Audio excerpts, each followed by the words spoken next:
Welcome to this explainer. Look, if you've ever found yourself just staring blankly at the ceiling in the dead of night, enveloped in the total quiet of your house while your mind completely races, maybe suddenly remembering some slightly embarrassing thing you said at a party way back in 2014, well, you know the pure, unadulterated frustration of middle-of-the-night insomnia. It feels incredibly isolating, doesn't it? But today, we're going to completely transform how you view those restless nights. We're breaking down some absolutely fascinating, science-backed insights from clinical sleep specialist Dr. Michael Bruce, widely known as the sleep doctor.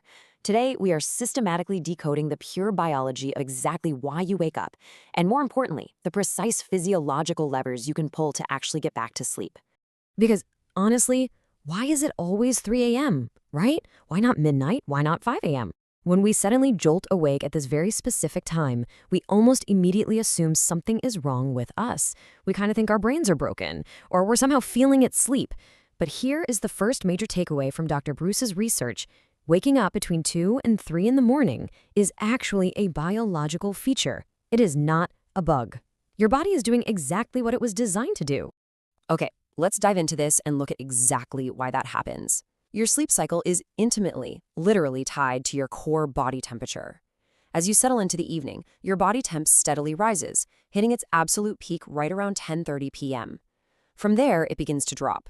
And this drop is absolutely crucial. It's the biological trigger that signals your brain to release melatonin, the hormone that makes you sleepy. But here's the catch. Your temperature can't just drop forever. Eventually, it has to start rising again to prep you for the coming day. When that temperature begins its upward swing, which is typically right between 2 and 3 a.m., your body shifts from deep sleep into a much lighter stage of sleep. The result? You stir. You make up. The biology gets to you, just like it gets to everyone else. The real difference between a good sleeper and a bad sleeper isn't whether they wake up at 3 a.m., it's whether they know how to handle it once they do. Which brings us to Section 1, the anxiety trap. Let's look at the psychology of waking up. Because while biology is the reason you wake up, psychology is almost always the reason you stay awake. Once your eyes pop open in that lighter stage of sleep, your mind usually takes over, shifting from a state of quiet rest to a state of high alert. And this is right where we sabotage ourselves. There are a few things you absolutely must not do at 3 a.m. First on the list, and yeah, probably the hardest habit to break, looking at the clock. We literally all do it. You roll over, check the time, and instantly the mental math begins. Okay, it's 3:15 a.m., alarm goes off at 6:30. If I fall asleep right this exact second, I can still get exactly 3 hours and 15 minutes. Listen, this countdown completely skyrockets your anxiety. And what happens next? You try to force it. You close your eyes tighter, you basically command your brain to shut down, and you stress over the sleep you're actively losing. But this effort, this desperate reaching for sleep, actively pushes it further away. Dr. Bruce has a brilliant metaphor for this. He says, sleep is a lot like love. The less you look for it, the more it shows up. It's so brilliant because it completely removes the pressure.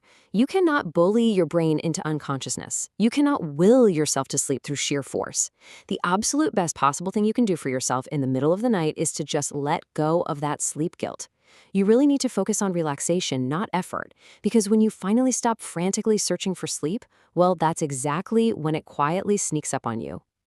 Moving on to Section 2, the biological key to unconsciousness. So, the crucial point here is, we need to stop thinking about sleep as a battle of willpower and start treating it as a physiological state that we can gently guide our bodies back into.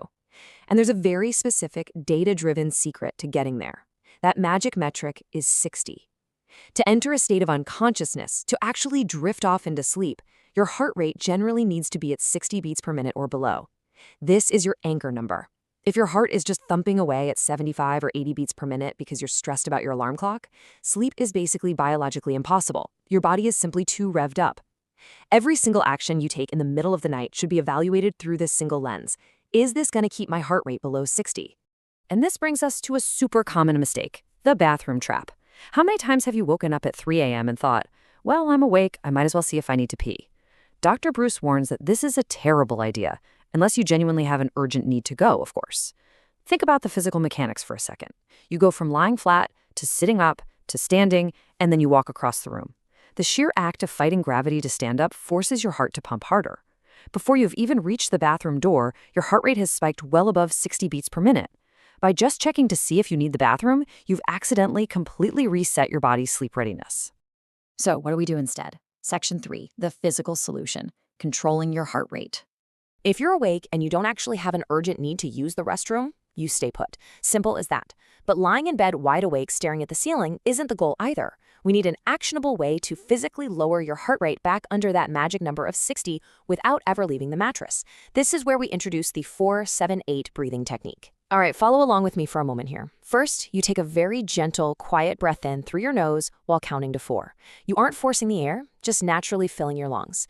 Then you hold that breath for a steady count of 7. Finally, and this is the most important part, you exhale smoothly and completely pushing all the air out of your lungs for a long count of 8. 4 seconds in, 7 seconds hold, 8 seconds out.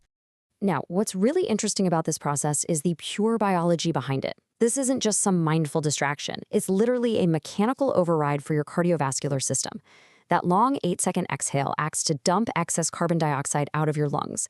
This creates physical space for highly oxygenated, fresh air to rush in on your next breath. And because your blood is suddenly more oxygen-rich, your heart literally doesn't have to work as hard to distribute oxygen throughout your body.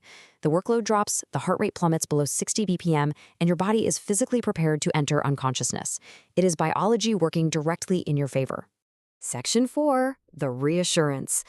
Let's talk about troubleshooting those long nights. Okay, let's be totally realistic for a second. Sometimes you try the breathing for 5, maybe 6 cycles, and your eyes are still open. The anxiety kind of starts creeping back in. You think, oh, the technique isn't working. I'm going to be a zombie tomorrow. When that natural panic sets in, we need a massive shift in perspective to keep the anxiety at bay. Enter non-sleep deep rest, or NSDR. When you're lying in bed, in the dark, perfectly quiet, and keeping your body physically still, you are engaging in NSDR. Even if your conscious mind is wide awake, your physical body is still undergoing a really powerful form of natural rejuvenation. You absolutely must reassure yourself that lying there awake is not a waste of time. You're still resting. You are still recovering. To understand exactly how effective that rest is, consider this metric from Dr. Bruce, and this comparison brilliantly illustrates exactly why you shouldn't panic. Lying still in a state of non-sleep deep rest for an hour provides your body with the equivalent physiological rejuvenation of about 20 minutes of actual deep sleep. Really think about that. If you lie awake for an hour just resting quietly, you're still banking real biological recovery. Visualizing this comparison totally diffuses the panic. You aren't losing sleep entirely, you're just gathering your rest in a slightly different format. It's a massive physiological win that takes all the pressure off your brain to immediately slip back into unconsciousness.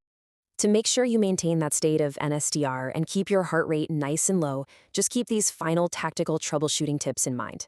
First, absolutely resist the urge to get up and pace the house or change rooms.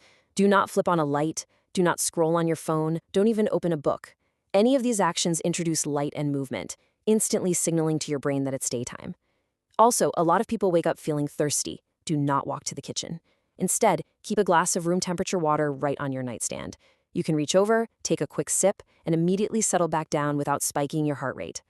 And through it all, gently, quietly continue your 4-7-8 breathing. We've completely reframed that dreaded 3 a.m. wake up in this explainer. It's not a failure of your body, it's just a natural temperature shift.